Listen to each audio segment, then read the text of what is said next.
அனைவருக்கும் வணக்கம். நம்ம இன்னைக்கு ஒரு கிரக சேர்க்கையை பற்றி பார்ப்போம். சனி செவ்வாய் இந்த கிரக சேர்க்கைக்கான ஒரு சில பலன்களை பற்றி பார்க்கலாம். சனிங்கிறது கொஞ்சம் மெதுவாக பயணிக்கக்கூடிய கிரகம், செவ்வாய்ங்கிறது வேகமாக பயணிக்கக்கூடிய கிரகம். இதை நம்ம ஜோதிடத்தில் சொல்லக்கூடியது. அதே மாதிரி இந்த இரண்டு கிரகங்களும் நம்ம ஜோதிடத்தில் சொல்கிறது பாவகிரகங்கள்னு சொல்லுவோம். அதே மாதிரி இரண்டும் ஒன்றுக்கொன்று எதிரி கிரகங்கள்னு சொல்லுவோம். சனிக்கும் செவ்வாய்க்கும் ரெண்டு பேர்த்துக்கும் எதிர் துருவங்கள் அந்த மாதிரி நம்ம சொல்லுவோம். ஸோ இந்த கிரக சேர்க்கை என்ன மாதிரியான பாதிப்புகள் எல்லாம் கொடுக்கும் அப்படின்னா, ஆண்களுக்கு ஒரு மாதிரியான பாதிப்புகளையும் பெண்களுக்கு ஒரு மாதிரியான பாதிப்புகளும் கொடுக்கும். ஆண்களுக்கும் பெண்களுக்கும், அதாவது நீங்கள் இந்த சனி செவ்வாய் சேர்க்கை இருக்குது அப்படின்னா இந்த வாகன விபத்துகள் நடக்கிறது, அடிக்கடி இரத்த காயங்கள் ஆகிறது, இந்த மாதிரியெல்லாம் தொடர்ச்சியாக நடந்துகிட்டே இருக்கும்.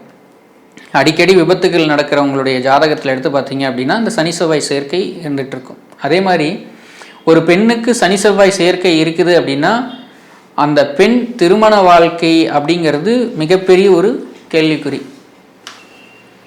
சனி செவ்வாய் சேர்க்கை ஒரு பெண்ணுக்கு இருக்குது அப்படின்னா அந்த பெண்ணினுடைய திருமண வாழ்க்கை அப்படிங்கிறது மிகப்பெரிய ஒரு கேள்விக்குறி. எனக்கேற்ற கணவர் எனக்கு இல்லை, எனக்கான கணவர் எனக்கு இல்லை. ஸோ இந்த மாதிரி தொடர்ச்சியாக அவங்களுடைய புலம்பல்கள், வாழ்க்கையே சரியில்லாமல் போகிறது, விவாகரத்து வரைக்கும் கொண்டுட்டு போய் விடுறது, தேவையில்லாத சண்டைகள் சச்சரவுகள் இருந்துகிட்டே இருக்குது. கணவன் மனைவியிடையே சண்டை சச்சரவுகள் இருந்துகிட்டே இருக்கிறது. என்னன்னா, செவ்வாய்ங்கிறது ஒரு பெண்ணுக்கு கணவன்.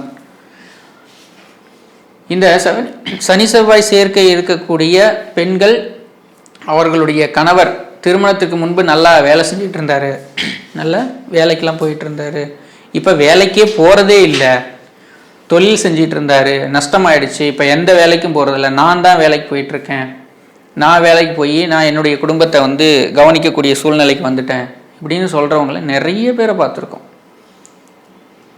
அதே மாதிரி அந்த பெண்கள் சகோதரனோட ஒரு அந்யோன்யமாக இருக்கிறதும் இல்லை. ஸோ இவர்கள் இந்த பெண்கள், இந்த சனி செவ்வாய் சேர்க்கையுடைய இந்த பெண்களினுடைய வாழ்க்கை எப்படி இருக்குன்னா, ஒரு தனித்து ஏதோ நடுக்காட்டில் கொண்டுட்டு போய் விட்டுட்டு வந்த அந்த ஃபீல்டில் தான் அவங்க எப்பவுமே இருப்பாங்க.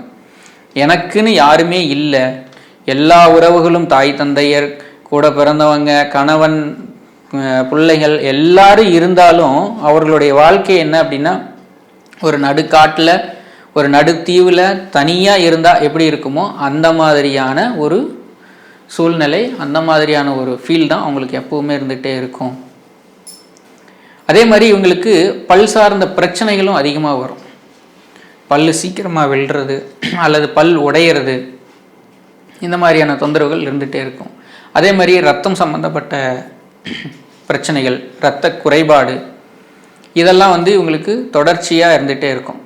அதே மாதிரி சனி செவ்வாய் சேர்க்கையுடைய பெண்களினுடைய கணவர் தொழில் பண்ணுறாங்க அப்படின்னா அவங்க கொஞ்சம் கேர்ஃபுல்லாக பண்ணணும். திருமணத்திற்கு பிறகு கொஞ்சம் கேர்ஃபுல்லாக பண்ணணும். ஸோ இந்த பெண்கள் அந்த தொழிலுக்குள்ளே கொண்டுகிட்டு வரும் பொழுது நிறைய சங்கடங்களை சந்திக்கிறாங்க. அந்த தொழிலில் நிறைய சங்கடங்களை சந்திக்கக்கூடிய சூழ்நிலை இருக்குது. அப்படின்றதுனால தொழில் செய்யக்கூடியவர்கள் கொஞ்சம் கேர்ஃபுல்லாக பண்ணுங்க அப்படிங்கிறது தான் ஜோதிட ரீதியிலான ஒரு சில காரணிகள். முழுமையாக பார்க்க போனோம் அப்படின்னா, இந்த சனி செவ்வாய் சேர்க்கை இருக்கக்கூடிய பெண்கள் அவர்களுடைய குடும்ப நிர்வாகத்தை தானே எடுத்து நடத்தக்கூடிய ஒரு சூழ்நிலைக்கு தள்ளப்படுகிறார்கள். இதுதான் நிதர்சனமான ஒரு உண்மை. இப்போ நான் வேலைக்கு போய் தான் என்னுடைய குடும்பத்தை காப்பாற்றிட்டு இருக்கேன்னு சொல்லக்கூடியவங்களுடைய ஜாதகத்தில் 90% இந்த சனி செவ்வாய் சேர்க்கை தான் இருக்குது. இது பெண்களை தான் அதிகப்படியாக பாதிப்புகளை ஏற்படுத்துகிறது. அதே மாதிரி ஆண்களுக்கு பங்காளி சண்டைகளை அதிகமாக ஏற்படுத்துகிறது. அந்த சகோதரர்களுடைய அந்த ஒற்றுமை என்றது துளி கூட இருக்கிறது இல்லை. பாக பிரிவினையிலிருந்து எல்லாமே பங்காளி சண்டைகள் அப்படிங்கிறது நிறைய இருந்துகிட்டே இருக்குது அப்படிங்கிறதையும் நம்ம பார்க்குறோம். அதற்கு அடுத்தபடியாக வாகன தொழிலில் ஈடுபடுறாங்க அப்படின்னா அவர்களுக்கு நிறைய இழப்புகள் ஏற்படுது, நிறைய விபத்துகள், அந்த வாகனம் சார்ந்த இழப்புகள் நிறைய ஏற்படுது இந்த சனி செவ்வாய் சேர்க்கையுடையவர்கள். ஸோ இந்த விஷயங்கள் எல்லாம் நீங்கள் கொஞ்சம் கவனமாக இருக்கணும் அப்படிங்கிறது என்னுடைய வேண்டுகோள். நன்றி.